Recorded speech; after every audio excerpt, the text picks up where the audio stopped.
자, 일단 미국의 10년 만기 국채 수익률부터 그러면 같이 한번 보도록 하겠습니다. 보시면은 좀 급등하고 있는 그런 모습을 일단 보여주고 있죠. 어떻게 생각을 하면 미국의 10년 만기 국채 수익률이 오르고 있다라는 점은 미국의 성장성 자체가 좋아지고 있다, 이렇게 생각을 하시라고 말씀을 드렸어요. 지금은 미국의 성장성이 좋아지면은 원래대로 하면 이렇게 되거든요. 미국의 성장성이 좋아진다, 미국이 성장성이 좋아진다라고 하는 부분은 미국은 GDP의 70% 정도가 소비다, 이렇게 얘기를 했죠.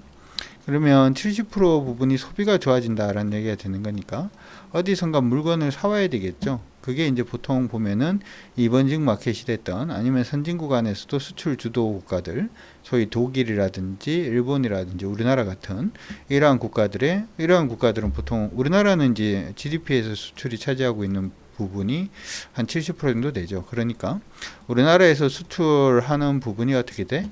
더 늘어날 가능성이 높고 아주 좋아요. 뭐 이런 식으로 보통 분석을 하기도 합니다. 그래서 미국 경기가 좋아지기 시작을 하면 우리 경기도 좋아진다라고 하는 것이 일반론인데요.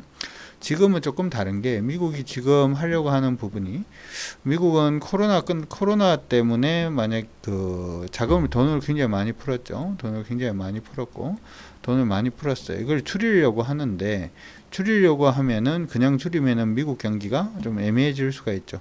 시장 안에서 일각에서는 그런 얘기도 나옵니다. 스태그플레이션에 대한 얘기들도 나오고 있죠. 경기가 침체되고 있는데 인플레이션이 터지는 이러한 부분에 대한 우려들도 사실은 얘기가 나오고 있는 상태입니다. 그러면은 미국이 생각하고 있는 테이퍼링이라든지 긴축 부분을 강하게 하기가 어렵겠죠. 왜냐하면 잘못하면은 그냥 경기 침체가 올 수도 있으니까. 근데 최근에 나오고 있는 지표를 보게 되면 그래도 미국 경기는 괜찮다라는 얘기들이 많이 나오고 있고, 지금은 미국이 10년 만기 국채 수익률이 이렇게 급등하고 있다라는 점도, 돈을 빌리려는 사람이 많으면 금리가 올라가겠죠. 그렇죠? 돈을 빌리려는 사람이 적으면은 금리가 떨어질 거고, 왜냐하면 금리를 더 줄 테니까 내가 또 돈을 내가 좀 빌려갈게, 뭐 이런 식으로 된다, 이렇게 생각을 쉽게 하시면 돼요.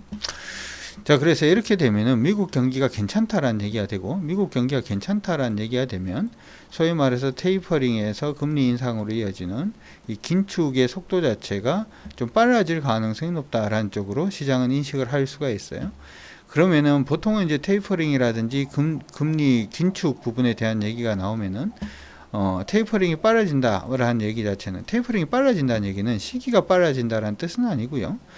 테이퍼링을 하게 되면 테이퍼링이 기간이 있을 거잖아요. 옛날 같은 경우에는 10개월 정도 했다면은 이걸 갖다가 5개월 내에 끝을 낼지 3개월 내에 끝을 낼지, 이거는 사실 이제 몇 개월 내에 끝을 낼지라고 하는 이 속도의 문제 자체는 미국 경기가 얼마나 괜찮은지 괜찮지 않은지에 대해서 이 부분이 일단 결정이 난다라고 생각을 하시면 될 것 같아요. 근데 미국 경기가 지금 보시는 것처럼 괜찮다라는 얘기가 나오면 이게 조금 강화가 될 수가 있고요. 이게 좀 강하게 나오기 시작을 하면 소위 말해서 이제 이머징 마켓에서 선진국, 소위 말해서 이제 대표적인 국가는 미국이 되겠죠. 이쪽으로 자금의 이동 속도 자체가 조금 빨라질 가능성이 높겠죠. 그렇기 때문에 지금은 미국의 호재는 우리한테는 악재다, 이렇게 말씀을 해드렸고, 요 시기 자체가 지금 11월 달부터 테이퍼링을 할 수도 있다, 뭐 이런 식으로 얘기가 나오고 있죠. 언급을 할 거다, 할 수도 있다, 뭐 이런 식으로 얘기를 하고 있는데, 뭐 그런 식에 대한 속도라든지 하는 부분에 대한 부담은 우리나라 증시 전체에 그 영향을 미칠 수가 있다, 이렇게 생각을 합니다. 그래서 실질적으로 지금 부분의 외국인 포지션 자체가 그래서 굉장히 중요하다, 이렇게 얘기를 많이 하고 있는데요. 오늘 외국인 포지션을 한번 보도록 하죠. 코스피 시장에서는 외국인 포지션이 그나마 그다지 나쁘지는 않습니다. 그나마 그다지 나쁘지는 않은 모습이 일단 나타나고 있죠.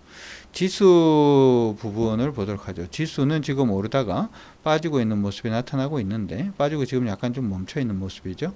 외국인 포지션 자체는 아직까지는 그냥 코스피 시장에서는 지켜주고 있는 모습이고, 코스닥에서는 외국인들 포지션 자체가 지금 약간 좀 애매하게 움직임을 주고 있는 모습이 나타나고 있습니다.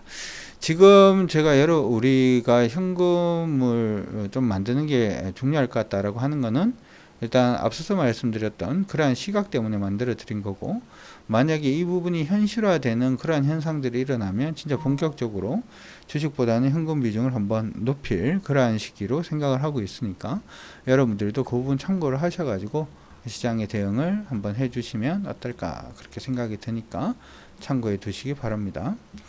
이번 주는 그래서 여러분들이 계속해서 외국인의 포지션, 미국의 경제 지표가 좋게 나오는 모습이 보이면 그건 좀 불안하다 이렇게 생각을 해 두시고 대응을 해 두시고, 그 다음에 미국의 경제 지표가 좋게 나오고 난 다음에 바로 그 다음 날에 우리나라의 외국인들 포지션, 외국인 포지션이 우리가 생각하는 대로 그렇게 미국 경제 지표 좋게 나오고 외국인이 강하게 매도하기 시작하면 그때부터 시작을 해서는 우리도 현금 쪽으로 간다, 이렇게 전략 잡아 놓으시고, 이번 주는 조금 배틀을 조금 짧게 잡고 가는 그러한 주가 돼야 된다라고 하는 거 기억해 두시면 좋을 것 같습니다.